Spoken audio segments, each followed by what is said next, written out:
ನಮಸ್ಕಾರ, ನೀವು ನೋಡ್ತಾ ಇದ್ದೀರಾ ನ್ಯೂಸ್ ಫಸ್ಟ್ ಲೈವ್. ನಾನು ಸಬಾ ಹಕೀಂ. ಅಭ್ಯರ್ಥಿಗಳನ್ನ ಫೈನಲ್ ಮಾಡಿ ಆಗಿದೆ. ಕೆಲವೊಂದಿಷ್ಟು ಕ್ಷೇತ್ರಗಳಲ್ಲಿ 50-50 ಅನ್ನುವಂತಹ ಚಾನ್ಸ್ ನಿರ್ಮಾಣ ಆಗಿದೆ. ಇನ್ನು ಅಭ್ಯರ್ಥಿಗಳು ತಮ್ಮ ತಮ್ಮ ಕ್ಷೇತ್ರದಲ್ಲಿ ಪ್ರಚಾರವನ್ನ ಭರಾಟೆಯಿಂದ ಶುರು ಮಾಡಿದ್ದಾರೆ. ಕೆಲವೊಂದಿಷ್ಟು ಆಸ್ಪಿರೆಂಟ್ಸ್ ತಮಗೆ ಟಿಕೆಟ್ ಸಿಗುತ್ತೆ ಅನ್ನುವಂತಹ ಅತಿಯಾದ ಉತ್ಸಾಹದಲ್ಲಿದ್ದಾರೆ. ಹಾಗಾದ್ರೆ ಯಾವ್ಯಾವ ಕ್ಷೇತ್ರದಲ್ಲಿ ಏನೇನಾಗ್ತಾ ಇದೆ ಅನ್ನುವಂತಹ ಅಪ್ಡೇಟ್ಸ್ ನೋಡೋಣ. ಮೊದಲಿಗೆ ಹೆಡ್ಲೈನ್ಸ್. ಅಭ್ಯರ್ಥಿಗಳು ಫೈನಲ್ ಆದ್ರೂ ಕೇಸರಿ ಪಾಳಿಯಕ್ಕೆ ಟೆನ್ಷನ್. 100% ಗೆಲುವಿಗಿಂತ ಹಲವೆಡೆ 50-50 ಚಾನ್ಸೇ ಹೆಚ್ಚು. 8 ಲೋಕಸಭಾ ಕ್ಷೇತ್ರಗಳಲ್ಲಿ ಬಿಜೆಪಿಗೆ ಶುರುವಾಗಿದೆ ತಲೆನೋವು. ಟಿಕೆಟ್ ಫಿಕ್ಸ್ ಎಂಬುದು ಖಾತ್ರಿ ಆಗ್ತಾ ಇದ್ದಂತೆ ಆಕ್ಟಿವ್. ಬೆಳಗಾವಿ ಕ್ಷೇತ್ರದಲ್ಲಿ ಮತಬೇಟೆಗಿಳಿದ ಸಚಿವೆ ಲಕ್ಷ್ಮೀ ಹೆಬ್ಬಾಳ್ಕರ್ ಪುತ್ರ. ಕ್ಷೇತ್ರವನ್ನ ಕಾಂಗ್ರೆಸ್ ತೆಕ್ಕೆಗೆ ತೆಗೆದುಕೊಳ್ಳಲು ಮೃಣಾಲ್ ಹೆಬ್ಬಾಳ್ಕರ್ ಪಣ.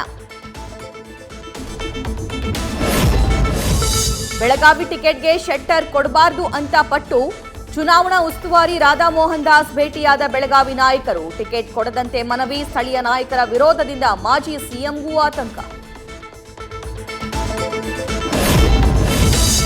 ಕರ್ನಾಟಕದಲ್ಲಿ ಕಾಂಗ್ರೆಸ್ಗೆ ಮೋದಿಯಲ್ಲಿ ಆತಂಕ. ಬಿಜೆಪಿಗೆ ಕಾಂಗ್ರೆಸ್ ಗ್ಯಾರಂಟಿಗಳ ಒಳ ಏಟಿನ ಭೀತಿ.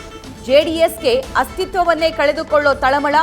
ಲೋಕಸಭಾ ಅಖಾಡದಲ್ಲಿ 3 ಪಕ್ಷಗಳಿಗೂ ಒಂದೊಂದು ಟೆನ್ಷನ್. ಲೋಕಸಭಾ ಚುನಾವಣೆಗೆ ನಮ್ಮ ನೆನಪಾಗ್ತಿದೆಯಾ? ನಾನು ನನ್ನ ಮಗ ಶಾಸಕರಾಗಿದ್ದು ಸ್ಪರ್ಧಿಸಲು ಆಸಕ್ತಿ ಇಲ್ಲ. ಬೆಂಗಳೂರು ಉತ್ತರಕ್ಕೆ ಸ್ಪರ್ಧಿಸಲು ಮನವೊಲಿಕೆಗೆ ಹೋಗಿದ್ದ ಕೆಪಿಸಿಸಿ ಅಧ್ಯಕ್ಷ ಡಿಕೆ ಶಿವಕುಮಾರ್ ಎದುರು ಕೃಷ್ಣಪ್ಪ ಅಸಮಾಧಾನ. ನ್ಯೂಸ್ ಫಸ್ಟ್ ನಿರ್ಭೀತಿಯಿಂದ ನಿಮ್ಮ ಪರವಾಗಿ.